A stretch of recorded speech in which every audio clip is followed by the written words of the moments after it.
Binoboto ko po para mapaalis po ng bahay niyo po si... Bakit ka naiiyak? Ihirapan po ako.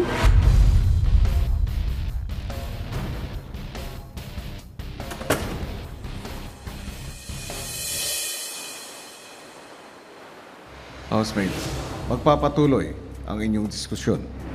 Ano naman, topic natin, kung may na-prove na tayo, ganyan. kung kakayanin niya yung... lumabas na, okay na siya. Oo, prove niya na Si Daniel hindi sang-ayon sa batayan ng naisip ng housemates. If you guys think na Kasi ako, parang sa naano tingin ko yung si sinasabi ni Jane Kuya eh. So, if you guys are basing on that point, bahala kayo. Sige.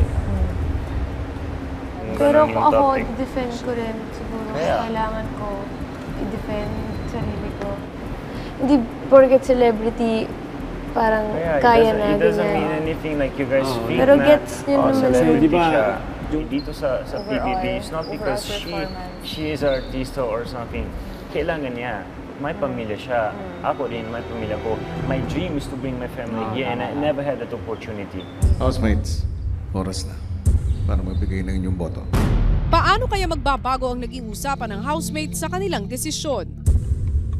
Kuya, binoboto ko po na lumabas ng inyong bahay ay si Daniel po. Binoboto ko po si Joshua po. Binoboto ko para umalis sa bahay, kuya, si Joshua po. Binoboto ko po ay si Daniel po, kuya. Pinipili ko pong mapalabas po ng bahay niyo po si Kuya Daniel po, kuya. Isang boto na lang para kay Daniel ang kailangan at magkakaroon na ng majority vote ang housemates. Alam ko po na niya sa mga pinapakita niya po dito, alam ko po na magiging okay po yung buhay niya, ready na siya magsimula ulit, yung ganyan po. Housemates, nagkasundo na ba kayo sa inyong desisyon?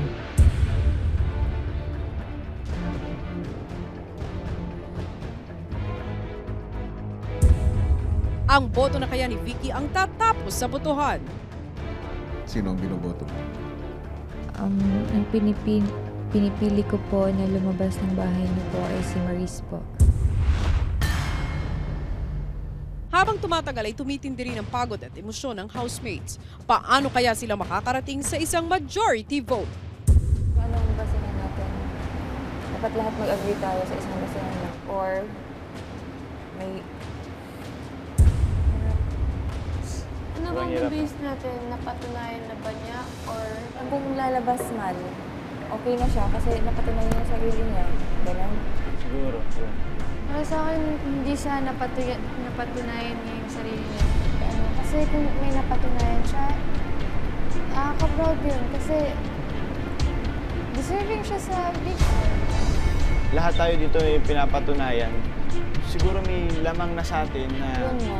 feeling natin, paglabas niya, ay malakas ako, proud na ako. Parang, ano na, may napatunayan na siya. Parang siguro Parang time kontento na siya. to give sa mga hindi Gusto pang pa, ipatunayan. hindi gusto pang patunayan. O, yun.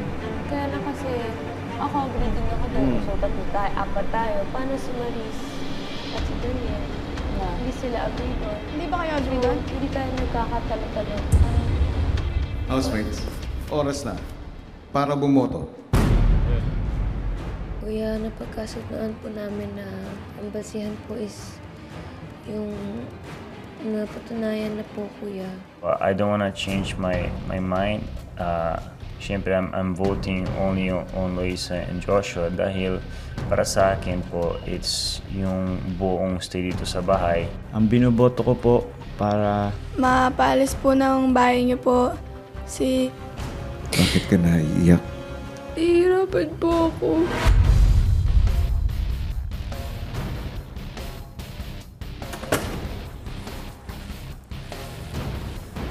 Muli, ay ibinigay na ninyo ang inyong mga boto. Nagkasundo na ba kayo sa inyong desisyon?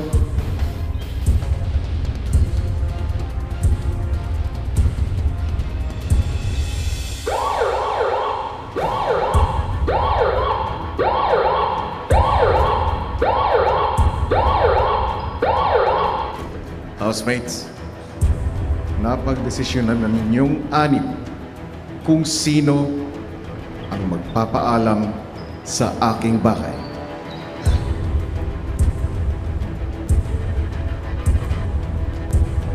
Ang inyong ibinoto ay malalaman ninyo sa takdang panahon